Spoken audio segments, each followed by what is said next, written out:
Welcome back to the FPL video and podcast. This will be the team selection where I discuss my plans going into Game Week 4, and I discussed my initial ideas in the transfer plans video several days ago, so be sure to check that out. You can also see the full review of Game Week 3. In this one, I'm only going to show you the points and how everyone scored very briefly, and then move on straight away to the Game Week 4 team selection portion of this video, highlighting my transfer plans because I have made 3 transfers already over the international break. It's still quite early on. I wouldn't recommend making early transfers if possible, but I was going to be priced out of these moves, and I feel they will improve my squad over the next couple of weeks. Smash the like button and subscribe if you're new if you enjoy my content. Our aim is to get this to over 200 likes and to keep on pushing towards 35 subscribers, already very close towards 27,000, so thank you very much for your support. Without further ado, let's jump straight into it.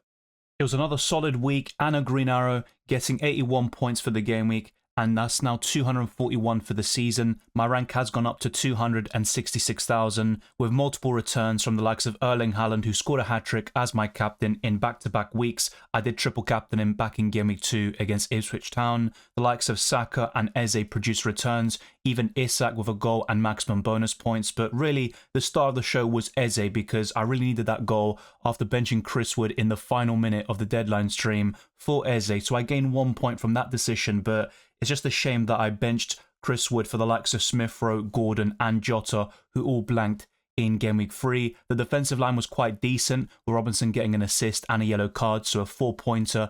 Dean Henderson made 6 saves and arguably should have got bonus points against Chelsea, and Trent got another clean sheet. Mikalenko was a big disappointment. Everton were 2-0 up in the 87th minute, but they ended up conceding 3 goals and losing for the first time that any Premier League club has had that 2-0 lead in the 87th minute and gone on to lose a Premier League match. But it is what it is. You know what you're going to get from Everton, particularly in August. I feel they will improve as Branthwaite is back in training, and I think he'll get straight back into the team. So by the time I'm looking to start Mikalenko once again around Game Week 5, I think they could actually start to keep some clean sheets and rise up the table in the next couple of months. Looking ahead to Game Week 4, I'm not planning to make a goalkeeper transfer in the next couple of weeks if possible, and the only time I'm looking to change this position is on the wild card. I think David Raya will be the highest scoring goalkeeper in FPL this season, and if not, you probably see the likes of Alisson also competing for that top spot, and they both cost 5.5 million. So when you're looking at budget options in this position, I think Dean Henderson is one of the better ones, but I do admit Verbruggen and Flecken look like the 2 best goalkeepers on the wild card, as I discussed in those podcasts. But facing Leicester at home, there is a decent chance of a clean sheet. You can't really bank on it, and Crystal Palace are yet to keep one in this new season, and Dean Henderson only kept 4 clean sheets in the previous campaign. But I'm going to start him in goal, hope for the best. My backup option is Matthews, who's also at Crystal Palace, so really I'm hoping for an Eagles clean sheet in Game Week 4. I have the highest scoring defender in the game in Trent Alexander-Arnold with 20 points so far this season, and he played very well for England in that 2-0 victory over Finland. He created multiple chances. I believe he did 5 key passes in that particular match, and for Liverpool, he's been very unlucky not to register an attack and return in this new season. He has created big chances for the likes of Diogo Jota, and he had a goal disallowed at Old Trafford, rightfully so to be fair, but I think a goal or assist is coming very soon, and it could be in Game Week 4 against Nottingham Forest at home. I don't think Liverpool will keep on keeping clean sheets. They've been very solid defensively so far this season. They'll be right up there in terms of the Golden Glove race between Alisson and Raya, but I wouldn't bank on a clean sheet in Game Week 4. I think Forest could cause some problems on the counter-attack, and Liverpool will have most of the possession, and they would be the ones who need to break them down, and Trent will be pivotal in those situations. So I think Trent is capable of a massive return this week, but a clean sheet might not be a guarantee as it was in the first couple of weeks. Next up is Robinson, and I definitely don't see a clean sheet here for Fulham. They are yet to keep one in this season as well, like Crystal Palace, but with Robinson, you're getting assists and bonus points, so you can't complain whatsoever. He's 4.6 million, and he's by far the best budget defender at this point of the season, so I'm very happy to start him. But when the fixtures get tougher, even Newcastle at home in the following game week, I'd be inclined to bench Robinson, as I'll show you towards the end of this podcast, using the website fpl.team. But my third defender is one of my transfers in Lewis Dunk, facing Ipswich Town at home and then Nottingham Forest. But beyond that, the fixtures are quite tough for the Seagulls, so it's a very short-term move. my current thinking is to wildcard in Game Week 6 and get more Arsenal and Brentford players, as I would have none, as you'll see in the next section, going into the midfield. My second transfer in and the main priority for me is Mohamed Salah, facing Nottingham Forest at home, and then it's Bournemouth in the following game week. Wolves away also looks very enticing. Then the fixtures turn for Liverpool. But for the next 2-3 game weeks, I think Salah is the best FPL option in the game, even over Erling Haaland. And in order to do this move, I had to sell Bukayo Saka, which isn't a great thing to do, but with all the injuries and suspensions Arsenal have, their midfield is completely depleted. They still could field some relatively strong players in this position like Jorginho and Thomas Partey. You could also see Kai Havertz dropping into that position, but with no Martin Odegaard, who's set to miss the next 3 to 4 weeks, Declan Rice suspended for the North London derby, and Mikel Merino getting injured in his first training session, I think selling Arsenal assets is more viable now than it would have been 1 or 2 weeks ago when things were looking very promising for the Gunners. But they face Man City away in Game Week 5 as well, and going from Saka to Salah is almost guaranteed to give you a net return in terms of FPL points. And my second midfielder is Diogo Jota, so I'm tripling up on Liverpool. I wouldn't recommend this in the long term when the fixtures turn for Liverpool, but I think for the next 3 game weeks, it looks amazing, and I think Jota will outscore Luis Diaz, despite the fact that the Colombian has gotten the better of the Portuguese international in the last couple of game weeks. But Jota's record against Nottingham Forest is incredible. 3 goals in 2 Premier League matches, and in all competitions, it's 6 goals in 5 games. So I think Jota will return in Game Week 4, and he also faces his former club in Game Week 6 against Wolves. Now, my third midfielder is Emil Smith-Rowe, but if he doesn't perform against West Ham, I'd be inclined to bench him in future game weeks, and my current thinking is to me do so against Newcastle at home in Game Week 5. So he's not a guaranteed starter for me week in, week out, and the best budget midfielder right now is Semenyo on current form, and Morgan Rogers has the better fixtures over the next couple of game weeks. Now we're going to complete the midfield with the likes of Eze.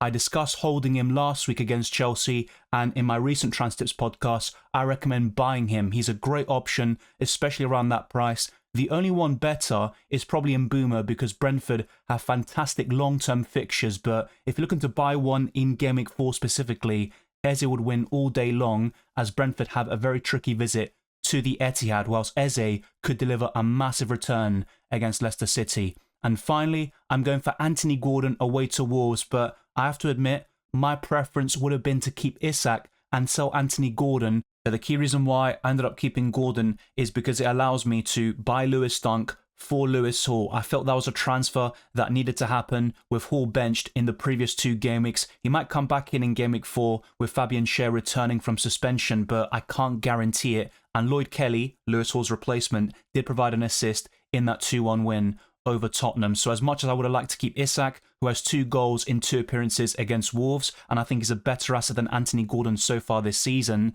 I'm going to keep Anthony Gordon for now. And he did play very well for England over the international break with 2 very solid performances. If he can replicate that for Newcastle, I could see some returns in the next 2 game weeks.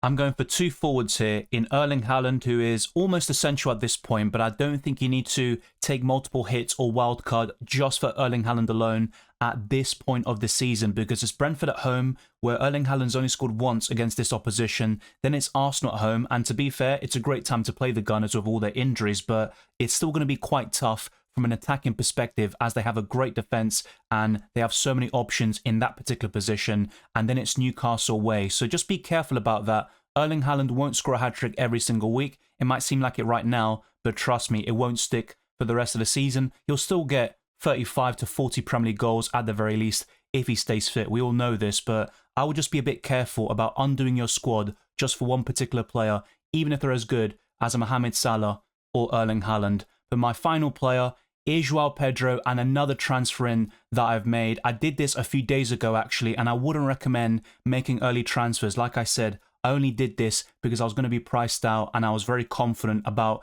buying Dunk, Salah and Joao Pedro to bolster my Game Week 4 squad. Danny Welbeck is arguably a better option than Joao Pedro in Game Week 4 specifically, but going into Game Week 5 and beyond, I think Joao Pedro is the slightly better asset, as he's more versatile, a little bit more nailed on in my opinion, and on penalties. Then you add the bonus points into the equation, and both of them are quite decent at that, but I feel Joao Pedro has the edge in that department as well. On paper, it doesn't seem like I have multiple benching dilemmas like I did last week. Chris Wood is first on my bench and he faces Liverpool away, so even if he does return, I don't think I'd have too many regrets about doing so, and if he does score, it's quite unlikely he'll get maximum bonus points as he has done in Game Week 1 and 3 in those home matches where he scored Nottingham Forest's only goal on those occasions. Then I've got Mykolenko second on my bench against Aston Villa away, and Barco, who's out on loan to Sevilla. And that's where you can see I really needed to bolster the defensive line. Otherwise, it would have been Mykolenko or Lewis Hall in my starting 11, with one of them not guaranteed to start in Lewis Hall and the other facing Aston Villa away. Even if Branthwaite comes straight back in, I'm not sure if Everton can really keep Aston Villa out. If anything, I think the Villains will score multiple goals in that game. So I think it was the best course of action to focus on my defensive line, and unfortunately it required selling Isak and Saka. I would have loved to kept them, there's no denying that, and I think Isak will be a big regret for those that sell him in Game Week 4. I can see him hauling against Wolves. It could even be a double-digit return. But in terms of the captaincy, I'm going for Salah at the moment, and Haaland is my vice. I'm not looking beyond these two. Jota is a nice differential because of his record against Nottingham Forest, so if you want to go really left field, he would be my top pick for Game Week 4, but I'm going to go quite simple and go for the highest scoring players in the game. They've been in incredible form so far this season, and it's always between Salah or Haaland for the next couple of weeks, and I'm currently going for the Egyptian, mainly because of the midfield advantage, an extra point for scoring a goal compared to Erling Haaland, and also the clean sheet point, and Liverpool could keep one against Nottingham Forest, although it's not guaranteed, like I mentioned earlier. It's always good to refer to Drafthound, and there is a link in the description below if you are interested. Their suggestions for my team are very similar to what I ended up doing. Saka to Salah is pretty much the exact same, and then Isak to Welbeck. Instead, I went for Joao Pedro, but as I've mentioned throughout the last week or so, I think it's almost 50-50 when picking between the Brighton strikers. And if we actually start to optimize my team, they recommend Trent as the vice and Haaland as the captain, but that doesn't take into account buying the likes of Salah, which I have done with my setup. So as you can see, it's very simple. I transfer in Salah for Saka, and it's a very intuitive tool. The expected points and everything updates automatically. And as you can see, they actually recommend other transfers now, like Gordon to Madueke and Isak to Welbeck. So I'm now going to refer to the player rankings and actually type some of these players in. So let me just get rid of the defender algorithm here. So let's put Joao Pedro in for Isak. A very big shame, I have to say. I'm really convinced about Isak doing well this week, but sometimes needs must, and I think Salah is a bigger priority for the next couple of game weeks compared to an Isak as one particular example.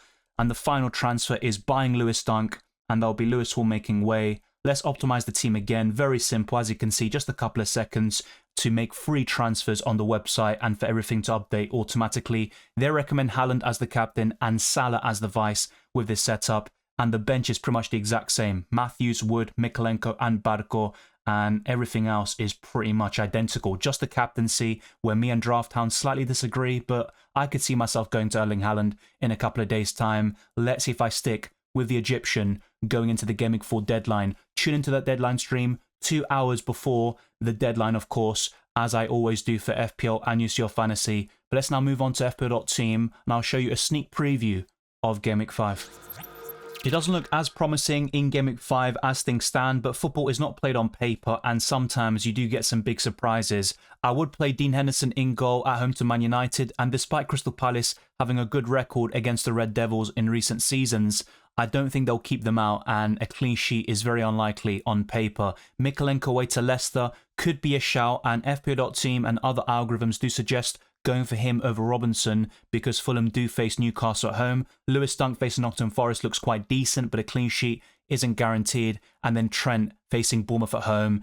I think that could be a great fixture for all the Liverpool assets, including Jota and Salah, with Gordon, Eze also forming a very strong midfield, and then Chris Wood, Haaland and Joao Pedro up front. I could play Smith Rowe over Chris Wood or another player like Anthony Gordon. I think that would be my main benching dilemma alongside Robinson versus Mykolenko, and the rest speaks for itself. Matthew, Smith Rowe, Robinson and Barco make up my bench, and this is for Game Week 5. It's a provisional team, and I haven't even locked in my Game Week 4 squad technically. Despite making all the free transfers, things can happen over the next couple of days. I might change the captaincy, as I just mentioned, but I have to say with the captaincy in Game Week 5, it would be simpler. I don't see myself captaining Haaland against Arsenal, although if they get a few more injuries, that could be something to entertain. But I think Salah facing Bournemouth at home is far more appealing based on the fixture. And let's see how both players perform in Game Week 4, which could also play a big part in future captaincy debates. The expected points is only 57.5. I believe for Game Week 4, it would be higher.